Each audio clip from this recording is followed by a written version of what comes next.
Il est important de se rappeler que non seulement le corps de Christ est un, mais que le corps d'Adam est un. C'est-à-dire que tous en Adam sont également un être corporatif. C'est un homme, un genre d'homme, un type d'homme exprimé dans le monde entier. Et il nous est dit que nous sommes dépouillés de cet homme, du vieil homme. Nous l'avons rejeté, quitté, nous l'avons enseveli dans le tombeau, de la même manière que nous y déposons un cadavre.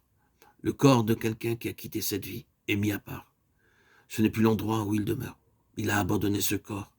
Et nous donnons suite à ce fait en abandonnant pareillement ce corps. Or, comme croyants, nous sommes dépouillés du type, de l'ordre, du système d'Adam. Nous avons abandonné ce grand homme collectif d'un certain genre, d'un certain ordre. Puis, il nous est dit de plus qu'en Christ, nous avons revêtu le nouvel homme. Cela aussi est souvent pensé comme étant une affaire simplement personnelle, une question individuelle. C'est-à-dire, dans notre conception, le nouvel homme est un genre de vie et de nature personnelle nouvelle. C'est vrai, mais il y a bien plus que cela. Dans la lettre aux Éphésiens, l'apôtre parle du nouvel homme qui est l'Église, le Christ, comme c'est littéralement exprimé dans 1 Corinthiens 12. Christ est un avec tous ses membres, en tant que tête jointe au corps, tous les membres formant un seul corps, un nouvel homme. C'est un homme collectif et corporatif, un homme d'un nouvel ordre, qui n'est pas Adam, mais Christ, ou Christ est tout et en tous, Colossiens 3:11. Auparavant, c'était Adam qui était tout et en tous, mais maintenant, dans cette nouvelle création, c'est Christ, qui est vu pour être tout et en tous. L'apôtre exprime bien ce que cela signifie quand il écrit « Mais vous, ce n'est pas ainsi que vous avez appris Christ, si du moins vous l'avez entendu et si conformément à la vérité qui est en Jésus. C'est en lui que vous avez été instruits. » Éphésiens 4:20-21.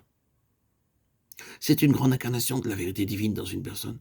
Et nous sommes représentés comme nous étant dévêtus de ce corps, du vieil Adam, et comme nous étant revêtus de ce corps de Christ, de ce nouvel homme. Et cela inclut un bon nombre de choses.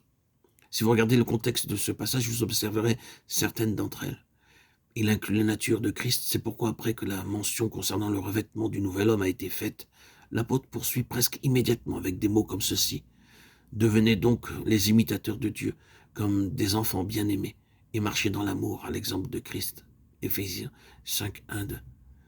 Le nouvel homme corporatif est l'incarnation de l'amour de Christ. C'est la première chose. Cet amour doit avoir une expression individuelle. Car ce qui est déclaré être vrai du corps entier l'est seulement dans la mesure où cela se trouve être vrai du membre individuel. Reconnaissons cela. Quand nous parlons de l'Église ou du corps de Christ, ou que nous nous servons de ce titre alternatif, le nouvel homme, nous parlons de ce qui est l'incarnation de l'amour de Christ. Et quand nous disons que nous revêtons ou avons revêtu le nouvel homme, nous voulons dire que nous avons revêtu l'amour de Christ.